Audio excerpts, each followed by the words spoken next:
December 7th, 1941, a date which will live in infamy. In the surprise assault, American warplanes were caught on the ground and bombed. Most of them were disabled. That crippled our air opposition to the Japs, and their planes were able to swarm over the harbor and bomb and torpedo the warships there.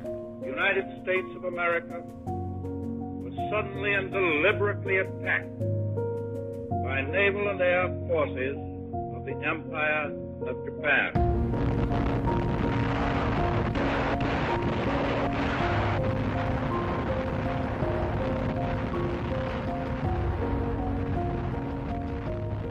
At the time of the attack, I was in my room shaving.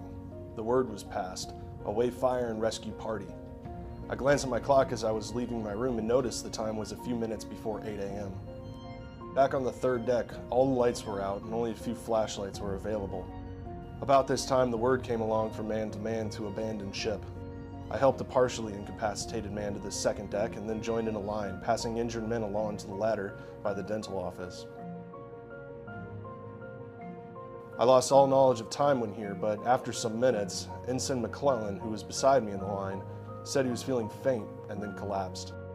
I noticed other men dropping around me. I stepped over to pick up Mr. McClellan, but when I stepped over, I got dizzy and fell. I seemed to be paralyzed from the waist down. I had a great difficulty breathing, but enough strength in my arms to drag myself to the ladder and up a couple steps before I collapsed completely. My life is proof of the courage and disregard of personal danger on the part of my unknown shipmates. Daniel Lewis Westfall.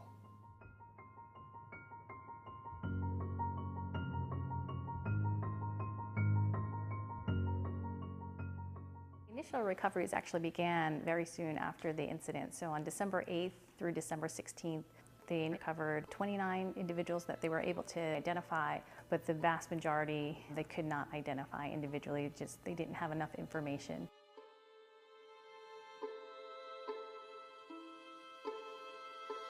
The salvage operations, so starting in July of 1942 until May of 1944, operations began.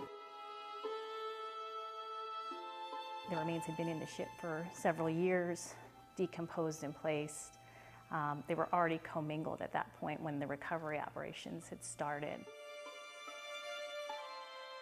So they put all of the lower limbs in one casket, all of the skulls in one casket, which really kind of even furthered the commingling issue.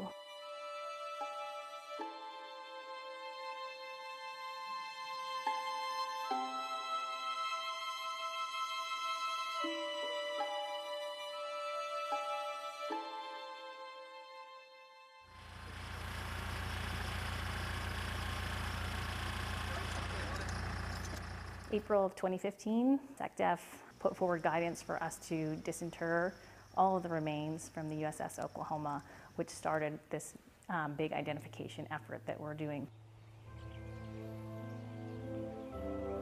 We had the first identification within 3 months.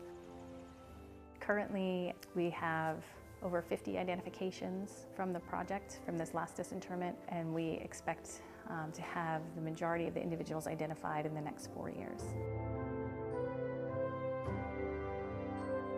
I don't think families ever can get closure, but they can get answers and get the pieces of their puzzle back together.